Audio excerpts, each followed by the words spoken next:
برادران اسلام، السلام علیکم ورحمۃ اللہ وبرکاتہ۔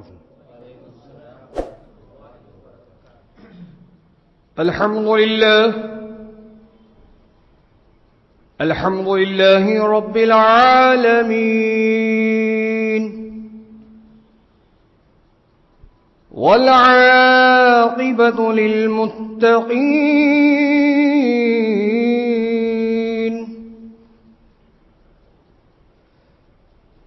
والصلاة والسلام على سيد الأنبياء والمرسلين، وعلى آله وأصحابه أجمعين،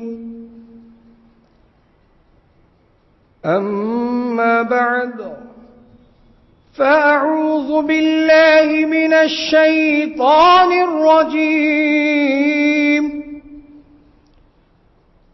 بسم الله الرحمن الرحيم،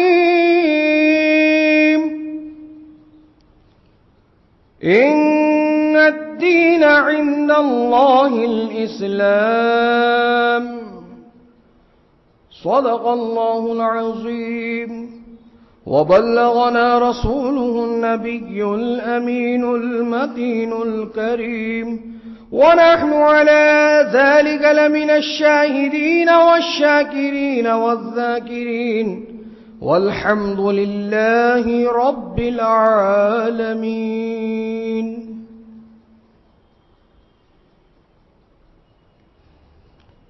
عزیزان ملت اسلامیہ، دوستو، بزرگوں، نوجوان شفیق ساتھیوں، آئیے حسب معمول کچھ عرض و معروض سے قبل ہم اور آپ سب مل کر آقائی نامدار مدنی تاجدار جناب احمد مختار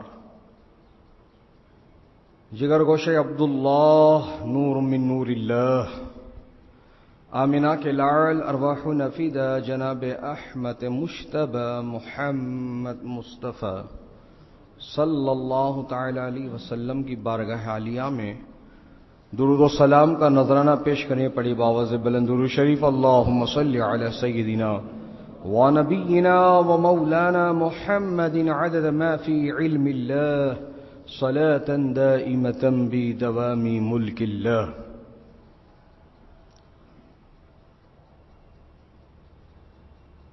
رات آج 30 دسمبر کی تاریخ ہے اور کل 31 دسمبر، جسے 31st نائٹ کہتے ہیں۔ اس رات میں بہت سارے مسلمان، بالخصوص نوجوان، جاگتے ہیں، بہت اہتمام کرتے ہیں اور نئے سال کا استقبال کرتے ہیں، نئے سال کی آمد پر خوشی کا اظہار کرتے ہیں، ایک دوسرے کو مٹھائی اور کیک کھلاتے ہیں اور ٹھیک 12 بجے بہت سارے پٹاخے جلاتے ہیں، شور و غل کرتے ہیں۔ تو کیا یہ سب کرنا جائز ہے؟ کیا اسلام ہمیں اس بات کی اجازت دے رہا ہے؟ کیا ایک مسلمان ہو کر یہ کام کیا جا سکتا ہے؟ آج کچھ دیر انشاءاللہ اس پر گفتگو کی جائے گی۔ قرآن مجید فرقان حمید کی جس آیت مبارکہ کو میں نے آپ کے سامنے پڑھا، ان الدین عند اللہ الاسلام، اللہ کے نزدیک اسلام دین ہے۔ دین اگر اللہ کے نزدیک کوئی ہے تو وہ دین اسلام ہے۔ تو اس سے یہ تو پتا چل گیا کہ دنیا میں جتنے بھی ادیان و مذاہب ہیں جو اپنے سچائی اور اچھائی کا دعویٰ کر رہے ہیں، اللہ تبارک و تعالی نے قرآن مجید میں دین اسلام کا ذکر فرما کر ان سبوں کو یہ بتا دیا، اے اپنے دین کو سچا اور اچھا بتانے والوں، سنو، اللہ کے نزدیک اگر کوئی دین ہے تو وہ صرف اور صرف اسلام ہے۔ ان الدین عند اللہ الاسلام، اللہ نے دین اسلام کو پسند فرمایا۔ اب اس دین کے علاوہ دنیا میں بہت سارے ادیان ہیں، بہت سارے مذاہب ہیں، مثلا یہود، نصارہ، مجوسی، اہل ہنود، ایسے کئی سارے اور مذاہب ادیان ہیں دنیا میں۔ سب کے اپنے اپنے طور طریقے ہیں، سب کے اپنے اپنے تیوہار و عید ہیں۔ تو حضرات، جب اپنے اپنے طور طریقوں پر وہ قائم ہیں تو ہم اپنے طور طریقے پر کیوں قائم نہیں ہیں؟ کتنے یہودی اور کتنے نصارہ عید الاضحیٰ کے موقع پر جانور ذبح کرتے ہیں، عید الفطر کے موقع پر فطرہ نکالتے ہیں یا شیر خورما بناتے ہیں، دیکھا گئی آپ نے؟ مسلمانوں کا نیا سال یکم محرم الحرام سے شروع ہو گیا، کتنوں نے مبارکبادی دی۔ کس کس ملک میں ہمارے اسلامی نئے سال کا جشن منایا گیا؟ جب کوئی ہمارا تیوہار، ہماری عید، ہمارا طریقہ اپناتا نہیں ہے تو ہم اوروں کا کیوں اپنانے چلے؟ ان سے ہمیں کیا مطلب؟ ان سے ہمارا کیسا رشتہ؟ کوئی رشتہ نہیں، کوئی ناتا نہیں، کوئی تعلق نہیں، اس وقت تک جب تک کہ وہ کلمہ پڑھ کر مسلمان نہیں ہو جائیں گے۔ وہ کافری ہیں، ان کے سارے تیوہار کفریاں ہیں، ان کے عقائد کفریاں ہیں، اور ہمیں اس سے کچھ بھی لینا دینا نہیں ہے۔ لیکن ہمارا مسلمان اس بات کو سمجھتا ہی نہیں۔ انٹرٹینمنٹ چاہیے صاحب، وہ انٹرٹینمنٹ اس کو کافر بنا رہا ہے تو بھی چلتا ہے، مشرک بنا رہا تو بھی چلتا ہے، مگر انٹرٹینمنٹ چاہیے۔ ہوش کی آنکھیں کھولو پیارے، کہاں جا رہے ہو انٹرٹینمنٹ کے نام پر؟ کون سے کام کرنے جا رہے ہو انٹرٹینمنٹ کے نام پر؟ غور کرو۔ یہ نیو ایئر کا جو تم انتظام، اہتمام، انصرام کرنا چاہتے ہو، کیا یہ نیو ایئر مسلمانوں کا ہے؟ نہیں، بلکہ یہ تو نصارہ کا ہے۔ یہ اس قوم کا ہے جو قوم سور کا گوشت کھانا پسند کرتی ہے۔ یہ اس قوم کا ہے جس قوم میں پانی سے زیادہ شراب پیا جاتا ہے۔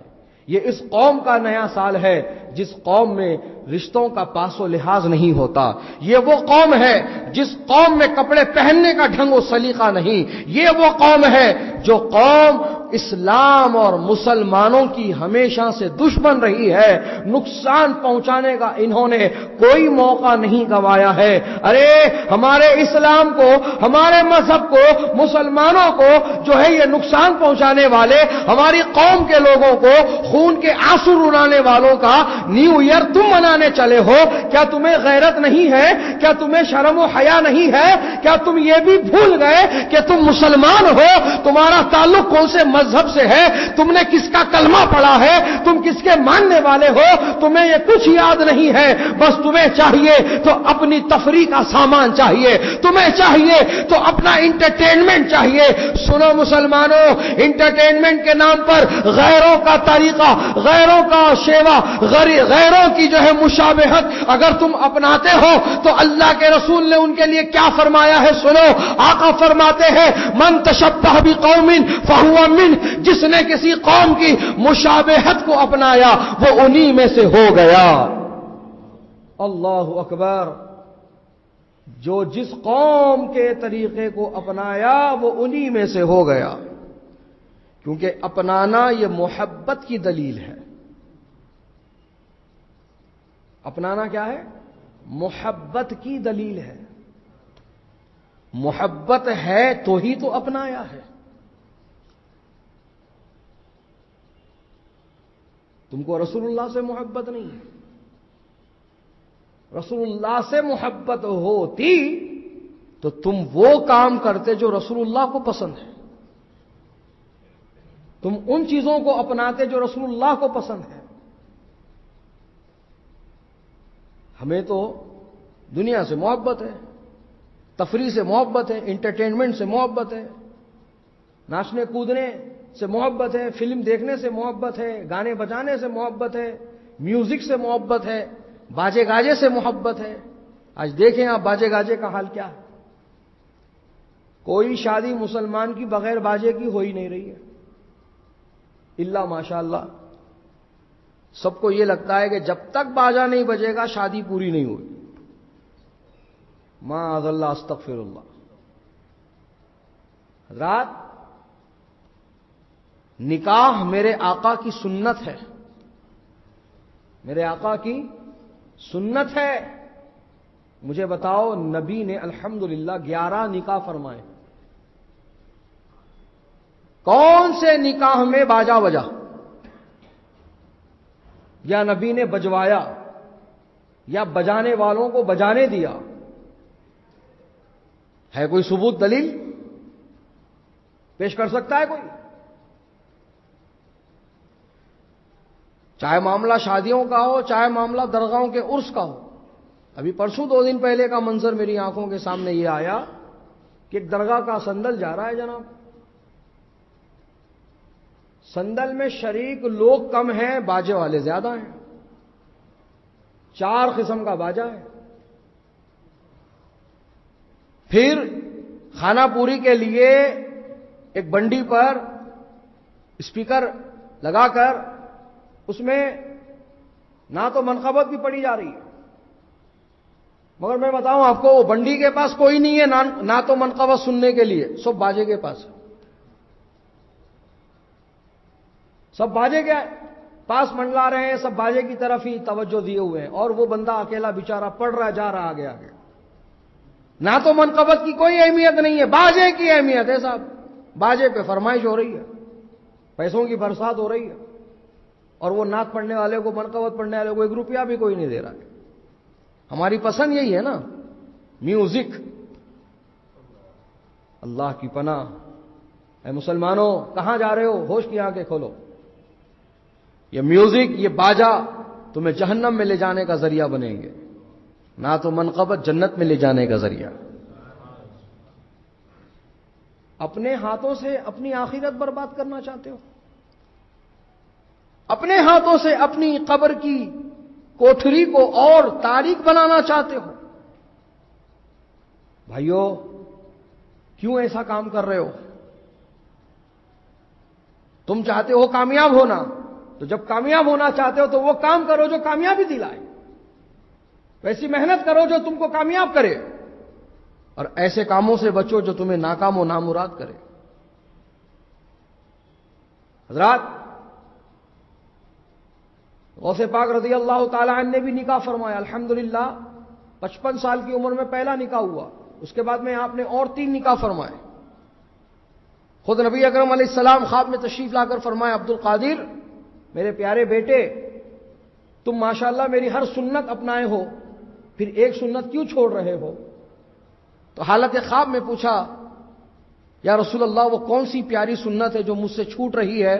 آقا نے فرمایا وہ میرا نکاح کرنا، وہ میری سنت نکاح کرنا ہے، لہذا عبد القادر نکاح کرو۔ عبد القادر جیلانی رضی اللہ تعالیٰ عنہ نے بھی نکاح کیا۔ مجھے بتاؤ کون سے نکاح میں باجا بجا؟ آج جواز کی صورتیں ہم نکالنا چاہتے ہیں باجوں میں، نہیں، وہ ایک ہاتھ سے بجرانا وہ جائز ہے اسلام میں، وہ لکڑی سے بجا رہے نا، وہ لکڑی سے ایک ہاتھ سے بجا رہے، وہ کافی ہے، وہ جائز ہے اسلام میں۔ مرفع عربی باجا ہے، کہتے ہیں عربی باجا۔ جواز کی صورتیں دیکھیے آپ، عالم نے بیان کیا، مفتی نے فتویٰ دیا، کبھی جاننے کی کوشش کی حقیقت کیا ہے، کس چیز کی اجازت ہے اور کس چیز سے روکا گیا ہے؟ اتنی فرصت ہے نہیں جناب، اپنے عقل کے گھوڑے دوڑا رہے اور جو چیز اچھی لگتی ہے اس میں کہیں نہ کہیں لا کر کے اسلام کو جوڑ رہے۔ بچو، اس سے بچو۔ اسی طرح سے جو ہے بدعت جنم لیتی ہے اور قوم تباہ و برباد ہوتی ہے۔ کس چیز کی کمی ہے ہماری جماعت میں؟ الحمدللہ علماء ہیں، مفتیان اکرام ہیں، دین جاننے والے ہیں، قرآن و حدیث کا علم رکھنے والے ہیں، تو آؤ رجوع ہو، پوچھو، پتا کرو کیا حقیقت ہے اور کیا نہیں ہے، کیا سچائی اور کیا نہیں ہے، کن کاموں کو کرنے کا حکم ہے اور کن کاموں سے بچنے کا حکم ہے۔ ہم تو جاننا ہی نہیں چاہتے ہیں۔ علماء اپنے کمروں میں بیٹھے ہوئے ہیں لیکن ہم کو ان کے پاس جانے کی فرصت نہیں ہے جناب، ان سے ملاقات کی ہم کو فرصت نہیں ہے۔ ہاں، جب اپنا ذاتی کام پڑ جائے گا تب فون ذرا برابر جائے گا کہ آئیے ذرا اذان دے دیجئے، بچہ پیدا ہوا، آئیے ذرا عقیقے کا بکرا ذبح کر دیجئے، بچے کا عقیقہ ہو رہا ہے، آئیے ذرا بسم اللہ خوانی کر دیجئے، بچے کی بسم اللہ ہو رہی ہے، آئیے ذرا نکاح خوانی کر دیجئے، بچے کا نکاح ہو رہا ہے، آئیے ذرا نماز جنازہ پڑھا دیجئے، ہمارے بڑوں کا انتقال ہو گیا ہے۔ بس اپنی ضرورت پر علماء حفاظ یاد آ رہے ہیں اور اس کے علاوہ انہوں کدھر کی ہم کدھر کی، یہ ہمارا طریقہ کار ہو گیا ہے۔ بدلو اس طریقہ کار کو۔ آج جو ہمارے قوم میں، ہمارے معاشرے میں جو بگاڑ، جو برائیاں دن بدن بڑھتی جا رہی ہیں، نئی نئی جنم لیتی جا رہی ہیں، اس کی سب سے بنیادی وجہ ہے مسلمانوں کا علم دین سے اور علماء حق سے دور ہو جانا۔ علم دین سے اور علماء حق سے دور ہو جانے کی یہ سب سے بڑی علت اور وجہ ہے جو ہمارے معاشرے میں یہ بگاڑ، یہ برائیاں جنم لے رہی ہیں۔ بے پردگی عام ہو رہی ہے، جھوٹ بولنا ہمارے لیے ایک آسان سی بات ہو گئی ہے، غیبت کر دینا کسی کی بھی ہمارے لیے کوئی بات نہیں ہے، یہاں تک کہ سود کا کاروبار جناب اتنا عام ہو گیا ہے کہ پہلے تو یہ کافر لوگ کرتے تھے، اب تو اس میں مسلمان بھی کود پڑے۔ چھپ چھپ کر کیا کرتے تھے، اب تو علن اعلان کر رہے ہیں۔ نہ انہیں موت کا خوف ہے، نہ قبر کے اندھیرے گڑھے کا خوف ہے، نہ قیامت کے دن ان کو جلائے جانے کا خوف ہے۔ ان کو بس مطلب ہے تو دنیا جمع کرنے سے مطلب، دنیا کا عیش، دنیا کا آرام، سمجھتے یہی کامیابی سب سے بڑی کامیابی ہے۔ کیوں بھول جاتے ہو یہ سبق کہ یہ دنیا ہمیشہ کے لیے نہیں ہے، نہ تم ہمیشہ کے لیے ہو، نہ یہ دنیا ہمیشہ کے لیے ہے۔ یہ دنیا بھی ختم ہوگی، تم بھی ختم ہو جاؤ گے، یہ دنیا بھی فنا ہو جائے گی، تم بھی فنا ہو جاؤ گے، لہذا تم کیوں اس کو جمع کر رہے ہو جو ہمیشہ رہنے والی نہیں ہے، جو تمہیں راحت و سکون پہنچانے والی نہیں ہے؟ لہذا اے مسلمانوں، اس زندگی کا سوچو جو زندگی ہمیشہ رہنے والی ہے، اس زندگی کی تیاری کرو جو زندگی ہمیشہ کی ہے۔ وہاں موت کو بھی موت آ جائے گی، ہمیشہ ہمیشہ زندہ رہنا ہے۔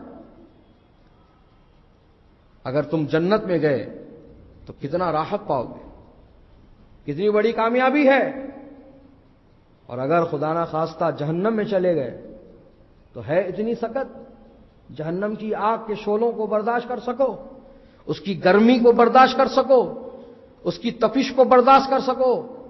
اجی جناب، اگر سوئی کے سوراخ برابر بھی جہنم کا دروازہ دنیا کی طرف کھولا جائے تو دنیا اور دنیا کی تمام چیزیں جل کر کوئلہ ہو جائے۔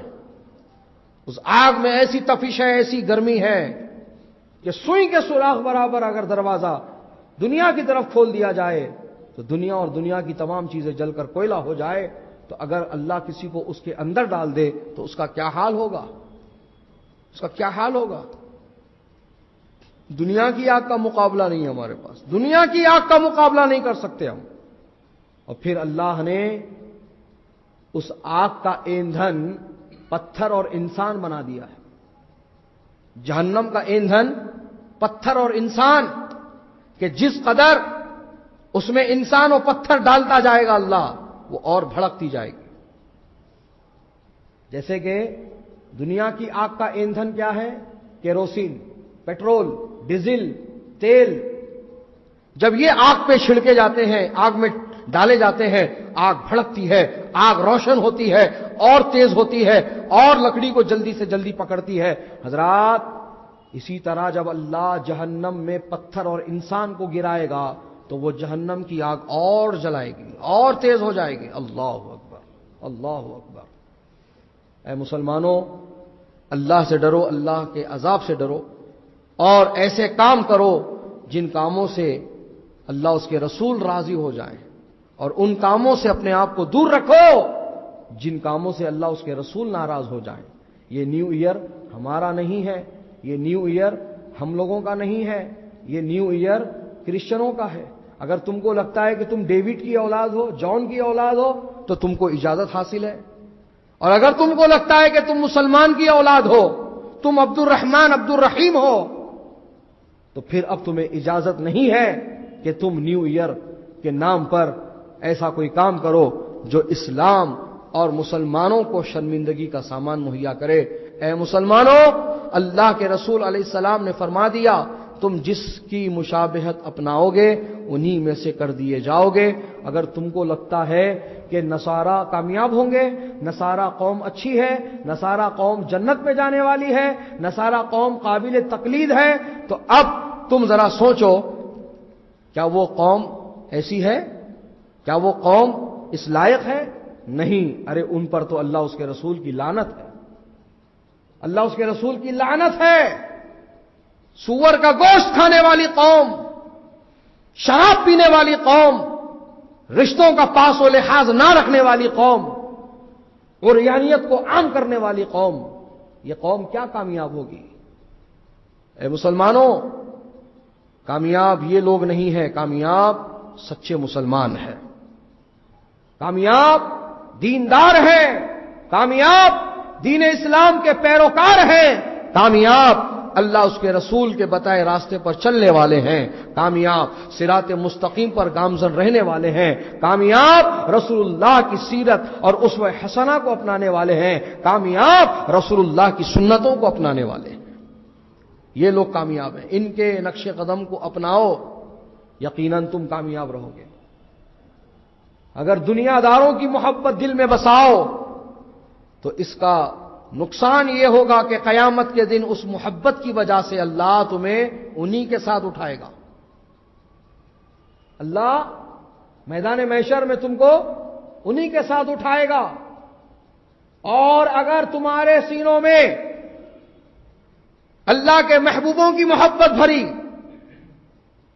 اگر تم نے اپنے دل میں پیران پیر غوث اعظم دستگیر کی محبت ڈال لی، تم نے اپنے دل میں سیدنا غریب نواز کی محبت ڈال لی، تم نے اپنے دل میں بابا شرف الدین سہروردی کی محبت ڈال لی، تم نے اگر اپنے دل میں حضرات یوسفین شریفین کی محبت ڈال لی، حضرت جہانگیر پیرا کی محبت ڈال لی، حضرت شاہ خاموش کی محبت ڈال لی، سیدنا راجو قتال کی محبت ڈال لی، اور اسی طرح سے اگر تم نے اپنے سینے میں آل رسول کی محبت ڈال لی، اعلی حضرت کی محبت ڈال لی، مفتی اعظم کی محبت ڈال لی، میرے تاج الشریعہ کی محبت ڈال لی، تو سنو، اسی محبت کی بنا پر اللہ تعالیٰ تمہارا حشر قیامت کے دن انہی لوگوں کے ساتھ فرمائے گا۔ اب تم فیصلہ کرو، تم کیا چاہتے ہو، تمہارا حشر کن کے ساتھ ہو، تم قیامت کے دن کن کے گروہ میں رہنا چاہتے ہو، کن کے گروہ میں تمہارا حشر کیا جائے تم پسند کرتے ہو۔ اب اتنی تو سمجھ تم رکھتے ہی ہو، اتنی تو سمجھ الحمدللہ تم رکھتے ہو۔ اب فیصلہ تم لو، فیصلہ تم خود کرو کہ اللہ تمہارا حشر کن کے ساتھ کرے۔ وہ جو ظالم ہیں، وہ لوگ جو گناہگار ہیں، بدکار ہیں، سیاکار ہیں، کافر و مشرک ہیں، اللہ اس کے رسول کے دشمن ہیں، کیا تم ایسے لوگوں کے ساتھ اپنا حشر کروانا چاہو گے قیامت کے دن؟ ان کے ساتھ اٹھنا چاہو گے قیامت کے دن؟ نہیں۔ جب تم نہیں چاہتے تو پھر ان کی محبت کو دل سے نکالو، ان کے طور طریقوں کو اپنانا چھوڑو۔ آج ان جیسا بننا چاہتے ہو، داڑھی منڈوا کر، ان جیسے بال رکھ کر، بالوں کو کلر کرا کر، ٹی شرٹ جینز پہن کر ان جیسا بننا چاہتے ہو، یہ محبت ہی کی دلیل ہے؟ کہ محبت دل میں ہے تو ان کے طور طریقے اپنا لیے. اگر رسول اللہ سے محبت ہوگی تو رسول اللہ کے طور طریقے اپناؤ.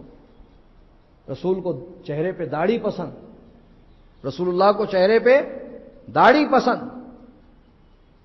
ایک مرتبہ کا واقعہ ہے کہ ایک صحابی رسول تھے بارگاہ رسالت میں, ان کے چہرے پہ صرف 2-3 بال تھے, داڑھی شریف کے صرف 2-3 بال تھے, جس کو حضور دیکھ کر مسکرایا کرتے تھے. تو حضرات محترم, انہیں یہ لگتا کہ میرے چہرے پر صرف 2-3 بال ہونے کی وجہ سے حضور مجھے دیکھ کے مسکراتے. آپ نے ایک دن کیا کیا, وہ بال کاٹ لیے. آپ نے وہ بال کاٹ لیے, اور جب بال کاٹ کر رسول اللہ کی بارگاہ میں آئے, رسول اللہ نے اپنا چہرہ پھیر لیا. رسول اللہ نے اپنا چہرہ پھیر لیا. تو رسول اللہ نے جدھر چہرہ پھیرا وہ ادھر آئے, رسول اللہ کے سامنے آئے. پھر رسول اللہ نے دوسری طرف چہرہ پھیر لیا. اللہ اکبر, رسول اللہ نے چہرہ پھیر لیا. حضرات, وہ صحابی رسول سرکار کے قدموں میں بیٹھ گئے اور زار و قطار رونے لگے. کہا یا رسول اللہ, مجھ غلام سے ایسی کیا بھول ہو گئی کہ آپ مجھے دیکھ کر مسکرایا کرتے تھے, لیکن آج آپ مجھے دیکھ کر اپنا چہرہ پھیر رہے ہو. آقا نے فرمایا, تیرے چہرے پر داڑھی کے بال تھے, وہ کہاں گئے؟ کہا یا رسول اللہ, میں نے اس کو کاٹ لیا. کیوں؟ کہا یا رسول اللہ, 2-3 ہی تھے, 2-3 ہی تھے. تو مجھے یہ لگتا تھا کہ آپ مجھے دیکھ کر مسکرا رہے ہو, تو ان 2-3 بالوں کی وجہ سے مسکرا رہے ہو. آپ نے فرمایا, سن, تیرے ان 2-3 بالوں کو دیکھ کر میں نہیں مسکرایا کرتا تھا, بلکہ وہ فرشتوں کو دیکھ کر مسکرایا کرتا تھا جو تیرے بالوں میں جھولنا جھولنے کے لیے آپس میں جھگڑا کرتے تھے. ایک دوسرے پہ سبقت لے جایا کرتے تھے کہ تیرے ان داڑھی کے بالوں میں فرشتے جھولا جھولتے تھے. اللہ اکبر. حضرات محترم, رسول اللہ کو چہرہ پسند, داڑھی پسند. ہم کیا کر رہے ہیں؟ اچھی نوکری کی خاطر, اچھی بیوی کی خاطر سمجھتے ہیں کہ داڑھی رکھیں گے تو نہ نوکری ملے گی نہ بیوی ملے گی. تو مجھے بتاؤ, کیا سب داڑھی والے بھوکے مر رہے ہیں؟ کیا سب داڑھی والے بغیر شادی شدہ ہیں؟ نہیں, یہ تمہاری اپنی سوچ ہے. اے مسلمانوں, یاد رکھو, نوکری نہیں پالتی, اللہ پالتا ہے. نوکری تمہاری پالنہار نہیں ہے, اللہ پالنہار ہے. اللہ کا یہ وعدہ ہے کہ تمہارا گمان بھی نہیں پہنچ پائے گا, میں ایسی جگہ سے تمہارے رزق کا انتظام کروں گا. سمجھ رہے ہو؟ اللہ تعالیٰ کا یہ انتظام, یہ وعدہ ہے. بہرحال اتنا وقت نہیں کہ اور میں مزید تفصیل میں جاؤں. انشاءاللہ پھر کسی موقع سے انشاءاللہ اس پر گفتگو کی جائے گی. اور ایک بات وضاحت کے ساتھ میں بیان کرنا چاہوں گا, یہ نئے سال کے موقع پر آج کل ایک نئی چیز دیکھنے میں آ رہی ہے, کیک. جا بجا کیک بک رہے ہیں صاحب. ہر بیکری چھوٹی ہو یا بڑی, باضابطہ اسپیشل کاؤنٹر, اسپیشل ڈیرا, special lighting, special D J system لگا کر خوب کیک جو ہے بیچ رہے ہیں, اور مسلمان خوب خرید رہے ہیں. کیک کھاؤ, اگر جائز حلال اجزاء سے اگر تیار کیا گیا ہے کیک, تو اس کے کھانے میں کوئی ممانعت نہیں ہے, مگر اس کو نیو ایئر کی طرف منسوب کر کے نصرانیوں کا طریقہ اپنا کر اس کو کاٹنا, یہ غلط, یہ حرام ہے. کیک ویسے ہی کاٹو آپ, نیو ایئر کی طرف منسوب نہ کرو, نصرانیوں کی طرف منسوب نہ کرو, بلکہ حلال پاکیزہ چیز ہے, کھانے کے لائق چیز ہے, یہ سمجھ کر کے آپ خود بھی کھاؤ, اپنے بال بچوں کو کھلاؤ, لیکن نیو ایئر کا نام مت دو. نیو ایئر کا اور نصارہ کا جہاں آپ نے نام لگا دیا اس کیک کے اوپر, وہ کیک آپ کے لیے حرام ہو گیا, پھینکنے کے لائق ہو گیا. لہذا اللہ تعالیٰ ہم کو کہنے سننے سے زیادہ عمل کی توفیق عطا فرمائے، اللہ ہمیں دین اسلام پر استقامت عطا فرمائے، اور اللہ تعالیٰ ہمیں غیروں کی تعلیمات سے بچ کر اپنی تعلیمات پر عمل کرنے کی ہمیں توفیق عطا فرمائے۔ غیروں کے رسومات اور طریقے تہواروں کو منانے کے بجائے اللہ ہمیں اپنے تہوار کو اہتمام کے ساتھ منانے کی ہمیں توفیق رفیق عطا فرمائے۔ وصلی اللہ تعالی علی خیر خلق ونور عرشہ سیدنا محمد وبارک وسلم برحمتک یا ارحم الراحمین والحمد للہ رب العالمین۔